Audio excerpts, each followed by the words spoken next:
ప్రభు నామమున మీ అందరికి వందనాలు. ఈరోజు దేవుని యొక్క వాక్యము, వాగ్దానము. మంచి మనస్సాక్షి గలవాడని దేవుని ఎదుట నడుచుకొనుచుంటినని చెప్పాను. అపోస్తుల కార్యం 23వ అధ్యాయం మొదటి వచనం. ప్రియమైన దేవుని బిడ్డలారా, మన జీవితంలో దేవుని ఎదుట నడుచుకుంటున్న మనకు మనస్సాక్షి చాలా ప్రాముఖ్యమైనది. మన దేవుడు మన పైరూపాన్ని ఎప్పుడు కూడా చూడడు. పైరూపము ఈ లోకంలో ఉన్న అందరూ చూస్తారు, కానీ దేవుడు ఆంతరంగిక స్వభావాన్ని చూస్తాడు.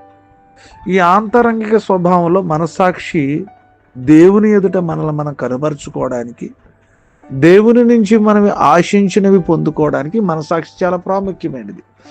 మనస్సాక్షికి కల్మషం లేకుండా అంటాడు. దేవుని దగ్గర నుంచున్న వ్యక్తి మనస్సాక్షి కల్మషం అవ్వకూడదు.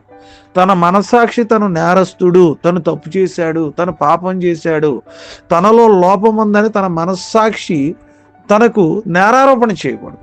ఒకవేళ మనస్సాక్షి నేరారోపణ చేస్తుంటే ఉదయకాల సమయంలో దేవుని ఎదుట దేవుడు మనం చూస్తున్నాడని, మనలో ఉన్న ప్రతి బలహీనత, మన అంతరాత్మ, మన మనస్సాక్షి మన మీద నేరస్తులు అని మనతో మాట్లాడుతున్నప్పుడు దాన్ని సరి చేసుకుని, సరిదిద్దుకుని, అయ్యా నీ దగ్గర నేను యథార్థంగా నడవాలి, నీ దగ్గర నేను పరిశుద్ధంగా నడవాలి, నేను నీ దగ్గర పవిత్రుడిగా నడవాలి ప్రభు అని మనం సరిదిద్దుకోగలిగితే, మనస్సాక్షి కలిగి మనం దేవుని ఎదుట నడుచుకోగలిగితే దేవుడు గొప్ప ఆశీర్వాదాలు ఇస్తాడు. ప్రియమైన దేవుడు, ఈరోజు మనస్సాక్షిని ఎవరు సరిదిద్దుకుంటారో వారు దేవుడు గొప్ప ఆశీర్వాదాన్ని ఇచ్చి వారిని బలపరిచి దేవుడు నడిపించబోతున్నాడు.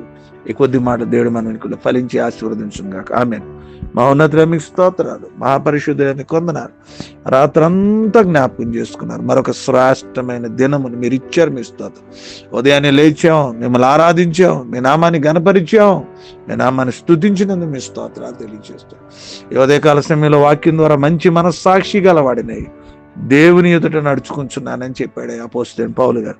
ప్రతి ఒక్కరు మంచి మనస్సాక్షి కలిగి నడుచుకోవడం సహజం. ప్రతి ఒక్క మనస్సాక్షి వారి మీద నేరారోపణ చేయకోకుండా, నేరారోపణ చేయబడుతున్న ప్రతి బలహీనతను వారు సరిదిద్దుకుని దేవుని ఎదుట మంచి మనస్సాక్షి కలిగి వారై పరలోక సంబంధమైన ప్రతి భూ సంబంధమైన ప్రతి ఆశీర్వాదం వారు పొందుకోవడానికి కొరకు చూపించమని ప్రార్థన చేస్తున్నాను.